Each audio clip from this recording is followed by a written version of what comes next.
Now I know for sure I just added 2 more guys to my wolf pack. So tonight, I make a toast. What do you got there?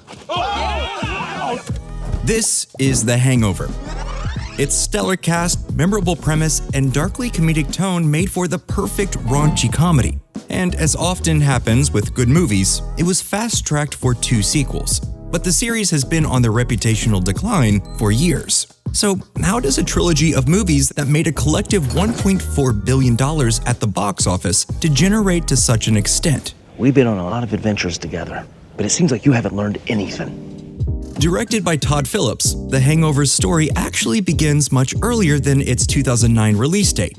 Based on an apparent real-life Las Vegas bachelor party bender, the writers had been working on this screenplay since at least 2007, but various bits and pieces of the idea had reportedly been floating around Warner Brothers since 2003.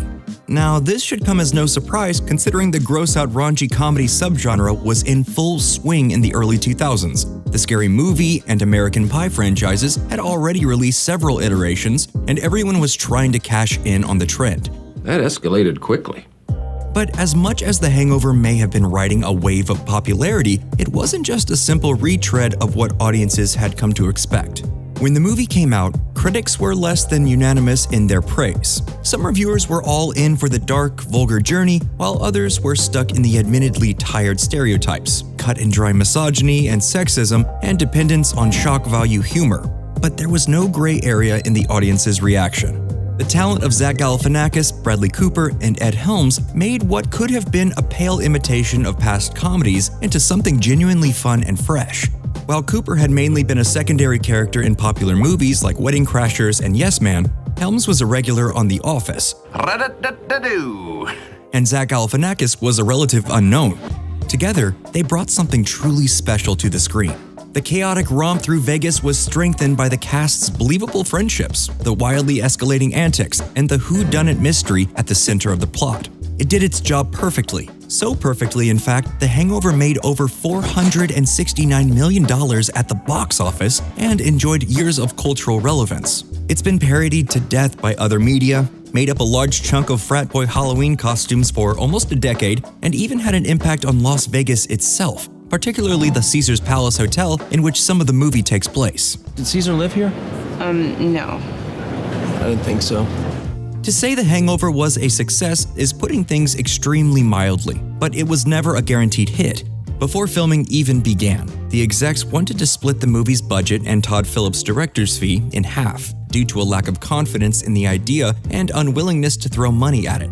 To leave the budget intact, Todd Phillips waived the majority of his director's fee, cutting a deal to receive a portion of the profits the movie made.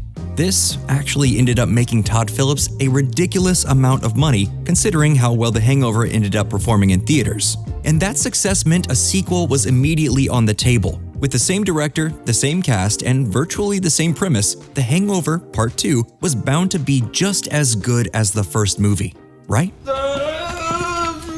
Sue, it's not the end of the world. I'm sorry, but I am so confused. The second Hangover was nothing more than a dull, uninspired, and painfully unfunny copy of the first movie. Everything from the bachelor party plot catalyst to the mystery of their missing friend to the antagonists of the movie were all lifted directly from its predecessor. However, this didn't stop the sequel from smashing box office records, prompting the immediate green light of a third entry, 2013's The Hangover Part 3. But this time, audiences didn't flock to theaters. The reception to Part 2 had done its damage, cutting box office revenue in half for this final outing, with critic and audience scores dipping in its wake. The name that was synonymous with top-tier R-rated comedies in 2009 had become a vile stain on the genre by the early 2010s. So, what happened to make audiences turn on the Hangover series so fast? Guys, we can't fall apart now. We gotta stick together. Perhaps the most overlooked issue that the Hangover series faced was the very public success of the first movie. It took all the wild jokes, offensive content, and mature subject matter that people were used to seeing in movies like Eurotrip and pushed them even further. This level of shock and horror was exactly what these types of movies had been gearing up to for years. Nothing was off the table, and in some cases, they pushed those boundaries right over the edge. How do you top that? The short answer is, you can't. Because while The Hangover was a sensation in theaters, it would also mark the slow decline of the raunchy R-rated comedy. Once audiences had seen all the debauchery that the genre had to offer in a single movie, that initial thrill wore off. For a lot of people, it wasn't funny at all anymore, just downright offensive. I got a pretty dope sense of humor, brah. Other production companies and Warner Brothers themselves had to adapt.